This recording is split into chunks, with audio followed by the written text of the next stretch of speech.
একটি মেয়ে 500 ভোল্টের একটি হাই ভোল্টেজ গ্রিড ছোঁয়ার চেষ্টা করে, কিন্তু তার হাত কোনো বাধা ছাড়াই ভেতর দিয়ে চলে যায়। সামনের বাতাসে অদ্ভুত এক তরঙ্গ দেখা যায়। নিজের সন্দেহ নিশ্চিত করতে মৌলি সাহস করে নিজের মাথাও ভেতরে ঢোকায় আর এক লাফে পৌঁছে যায় এক গোপন জায়গায়, যেটা একটি রহস্যময় সংগঠন লুকিয়ে রেখেছিল। সে দ্রুত একটি ডাস্টবিনের পাশে লুকিয়ে পড়ে। তখনই দেখে কালো পোশাক পরা দুজন লোক একটি এলিয়েনকে ধরে নিয়ে যাচ্ছে। এটা দেখে মৌলি ভয় পায় না, বরং খুশি হয়ে যায়। সে তাড়াতাড়ি বের হয়ে নিজের জ্যাকেট খুলে আগে থেকেই প্রস্তুত থাকা ট্যাক্সিতে উঠে তাদের পিছু নেয়। কিছুক্ষণের মধ্যেই তারা একটি সাধারণ সরকারি অফিসে পৌঁছে যায়, কিন্তু মৌলি বুঝে যায় এই জায়গা আসলে তেমন সাধারণ নয়। সে চালাকি করে স্টাফ সেজে ভেতরে ঢুকে পড়ে। গার্ডের সাথে মজা করতে করতে লিফট পর্যন্ত পৌঁছে যায়। ঠিক যখন সে ভাবে সে তার স্বপ্নের জায়গায় পৌঁছে গেছে, হঠাৎ লিফট লক হয়ে যায় এবং নিচে পড়তে শুরু করে। মৌলিক একটি সিক্রেট রুমে নিয়ে যাওয়া হয়, যেখানে সে জানতে পারে এটা আসলে এলিয়েন বিষয়ক একটি গোপন সংস্থা। মৌলি ছোটবেলা থেকেই এই সংস্থার কথা জানত। সে নিজের চোখে দেখেছিল কিভাবে এই এজেন্টরা তার বাবা মায়ের স্মৃতি মুছে দিয়েছিল। তখন থেকেই তার স্বপ্ন ছিল এই সংস্থার অংশ হওয়া, কিন্তু নিয়ম ছিল কঠিন।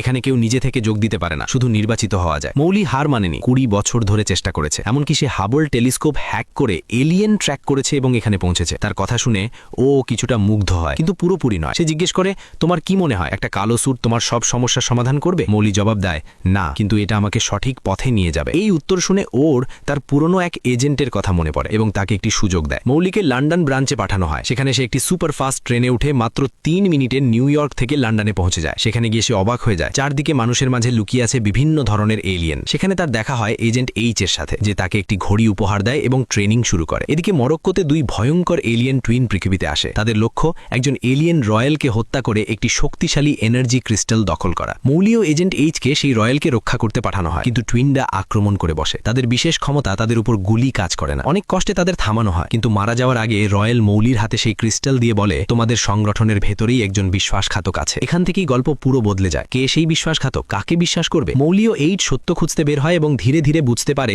বিষয়টা যতটা সহজ মনে হচ্ছিল তার চেয়ে অনেক বড়। শেষে জানা যায় তাদের নিজের লিডারই শত্রুর নিয়ন্ত্রণে। এক ভয়ঙ্কর লড়াই শুরু হয়। মৌলি সেই ক্রিস্টালের পুরো শক্তি ব্যবহার করে শত্রু ও ওয়ার্ম হোল ধ্বংস করে দেয়। পৃথিবী বেঁচে যায় এবং অবশেষে মৌলি অফিসিয়ালি এই গোপন সংস্থার সদস্য হয়ে যায়। এখন সে শুধু একটি মেয়ে নয়, পৃথিবীর একজন রক্ষক।